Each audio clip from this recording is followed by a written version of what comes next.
Hi guys, We're coming right back. She Show videos. Whoop, whoop. Like, subscribe, notifications, follow, Share. do it all. Share. Please and thank you. Yeah, remember we're trying to become a she-demic. Yes. I know that sounds like not really sensitive, but it is spreading. That is factual. It is. We're 3,000 views right now. I know, we're spreading. I don't Yeah. even know 3,000 people. It makes sense that 3,000 people know me though.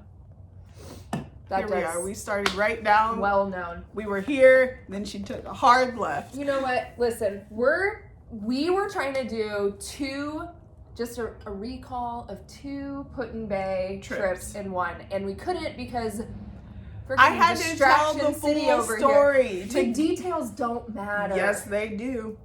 Okay. That's a lie. Now we're going to talk about my favorite trip to Put-in-Bay. Okay? It's also a good one. It is. So this occurred many years after my bachelorette party. Mm-hmm. Considering I don't remember most of my bachelorette party, I would have to say this one takes the cake, right? I'm 50-50. They were both good times for me. I did not get kicked out of any bar on the second one. See? But we weren't with people that were as fun. Yeah. So, okay, pros and cons. Yep. Anyways, so we went to Put-in-Bay for another bachelorette party Mm-hmm. of an acquaintance. Yes. Of sorts. And so it was a very small group. Okay. 5 of us. There was me, you, your sister, and the 2 other people. There was 5 of us. Okay. So it was mostly 3 of us, and then the other 2. We're on their own. Yeah. But anyway, so it started out real rocky, okay? There was some drama, bridezilla stuff, just some of that craziness. But once we got there, it was actually okay. Like, our room was fine. Yep. Remember the gifts that the organizer gave were actually really, I know, really cute. I was impressed. Me too. She still is really crafty. So she's really crafty regardless. Like artistic, talented, and then she made them brownies that were delicious. Mm-hmm. And so we had a good start. She brought that. Didn't she bring a huge bottle of Jack? Yeah. Yeah. I wanted to do it. I can't do it because I don't have the right kind of drink. But there was like a bottle pounding, like a real thing that happened, okay? So anyways, some weird stuff happened. The night comes and remember the cover in the hot tub? Mm-hmm. Okay, the night comes, okay, and so we have this idea, like we did the scavenger hunt, and I think we talked about this in one of our... Texas from, Yeah, so I wanted to recreate that. So rub a bald man's head. Switch shirts with a stranger, like get an old man's phone number. Like there was just like... random stuff. Nothing... I think we came up with 20 ideas, and they were all random, like... Have a stranger buy you a shot. I mean, stuff that's going to happen anyways. It's your bachelorette party in Put-in-Bay. Like, duh. But the bride and the other gal were not into that. In fact, they were offended and, like, very angry that we planned this game. So they left and went back to the room. That did not stop us. Before they left, we were at this bar. I can't even remember. It was the longest bar in Ohio, right? It's like the corner one. If you've been in Put-in-Bay, you know what I'm talking about. It's a really long bar. If we can find it online, we'll like tag you in this. But we were having a great time. Yeah. So we were at this bar, right? And I'm sitting there. I'm sitting next to Elizabeth and your sister. And I'm on the end. And there's this guy that sits next to me, right? And he... Older gentleman. Was older. Probably 50s. My parents' age. Okay? Which is prime age. Mm-hmm. No. Hey, Jerry. Would you stop trying to hit on my dad, okay? This is a perfect platform for me to say hello to my best friend's father in a very platonic and loving way. Mm-hmm. Either way, we were at the bar, and did I start chatting with this guy, or did you? Yes, because we were recruiting him so that Melanie could rub his head. We saw him, he came, sat next to us, and we were like, he could be the guy. Yeah. So she didn't want to do it, and that's when they left. Well, she was mean to him, remember? Yep. So that's when the bride and the other girl left. Mm-hmm. So we were just sitting there, and we were chatting it up with this guy. We said, sorry, she's not having a good time. Mm-hmm. There's a lot more to it, so I'm really sorry if that offended you. Let us buy you a drink. Yeah, I think we bought him a drink, and then I said I would still be interested in rubbing a bald man's head. Because it's on the list, and I would like to check it out. That list. Yeah, I wanted to check it off the list. So he was like, perfect. And then he asked me if I was single, which is always a dangerous question. You should always say no. But at the time, I was single. This was years and years ago, before I met I knew my husband, but before I was in a relationship. This was when she was like online dating the guys who said they were 6'2" and then would show up being 5'8". But So I was like, I am single, because he seemed like a nice guy, and he was like, I have the perfect guy for you. I don't want to give it away, but he wasn't. So this guy he was so excited too, and I was like, okay, like maybe, go get him. Yeah, like maybe this is my chance what to if shine. It would have been like, what if he would have brought over like a Dwayne Wade? I don't know. So I was literally like, okay, and he was like, I swear I have the perfect guy. Don't move a muscle. And I was like, okay, I'm here for it. She like, was primping. Fingers crossed. Like, do I look good? That's not even a question I asked. I was checking her teeth. Okay. So he comes back literally like 5 minutes later, no time at all, and brings a 60. I would say he was probably about 5'9", 60-year-old man in a windbreaker golf jacket. Yes. Also, I was hammered at this time as well. I should not have laughed in his face, but I did, okay, and I regret that. You did try to recover from it, though. You were, I think you realized, even in your drunken state, that you were kind of a jerk. Yeah. And you were like, I'm sorry, I'm not laughing at you. Probably said something stupid like, she said something funny. I mean, it clearly didn't, but you tried. I was less than, I was like 25 at the time, and you're bringing a 60-year-old Caucasian 5'9" male to my... He was old. They did buy us drinks. He was very nice. Then, I mean, this guy really was convinced that you two were a match made in heaven, though, which was super creepy. That guy actually asked me for my phone number, and I was like, I don't have a phone. No.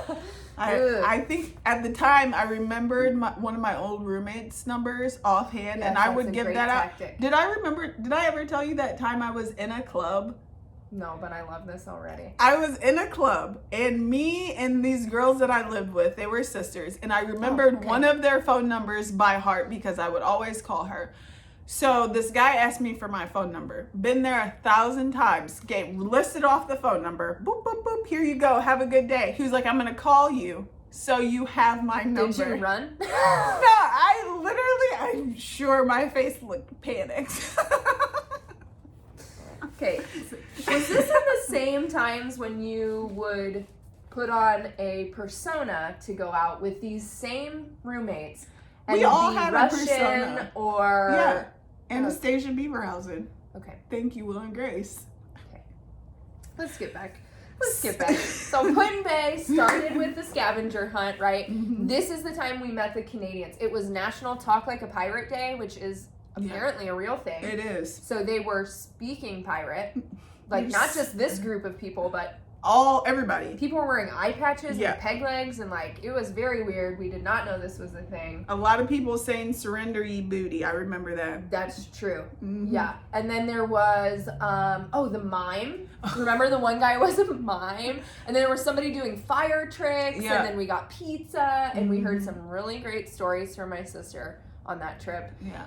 It was so fun. We played drive-by. This is when we played drive-by. Okay, so we're on our way home. Cop stopped us. Yeah, we are on our way home. It's like 3 a.m. And your sister is like, we should play drive-by because she is smart and brings good ideas to the table.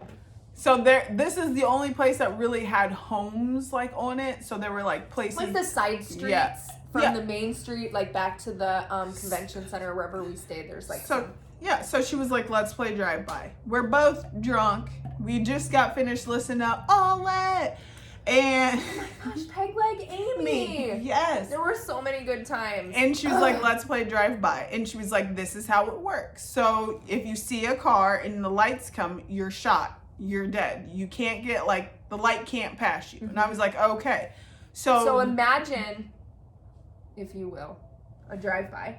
Right? The car is coming. So when you see it coming, you have to run. And then you're like diving and rolling and doing somersaults and like hiding behind bushes and stuff. If you just stand there, or if the car like speeds up and you are not somewhere in hiding, you're shot. For purpose of the game, and I know it sounds like super insensitive, but I grew up in Kenmore, and It was just a fun game. So I indulge in this game, right? Who wouldn't? So the first time was a smooth landing. Landed in somebody's like nice plush grass. I was like, oh, this game is fun. And then the second car, because there's not really that many cars in Put in Bay because most of the people just use golf carts. We're playing golf carts. So the second one comes and I have to like hop on top of this boulder, which was like a little barrier for this person's yard. Hopped on top of the boulder, missed it by a little, go down, like log roll over. It's a cop. And it is a cop. So me and Kristen's or me and your sister, she's asking if I'm okay. And then the cop then stops and says, ladies, is everything okay? And I'm like, right now I'm about to get arrested for playing drive-by. Most likely too. No, I did not. I don't know where I was. My hiding spot was probably good, and it sounds like I'm the only one who lived through You this didn't even encounter. play.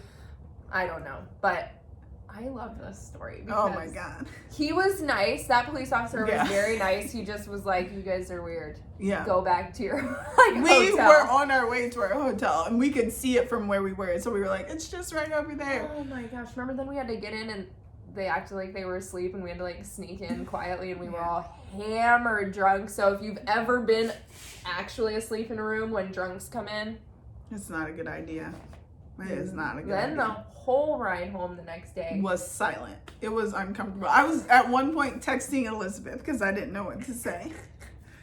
There were 5 of us and it was silent. And you have to like wait for the ferry, ride the ferry, get your car, drive 2 hours. Like it was like a 3.5 hour ordeal of just awkward silence and like evasive gazes. So we were like, it was awkward.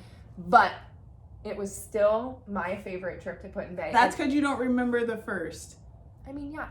I did have I've been there a few other times, but like those are family times and I do love, it is a very fun family friendly place during the day, but obviously it's not gonna make my top 10. No. Right?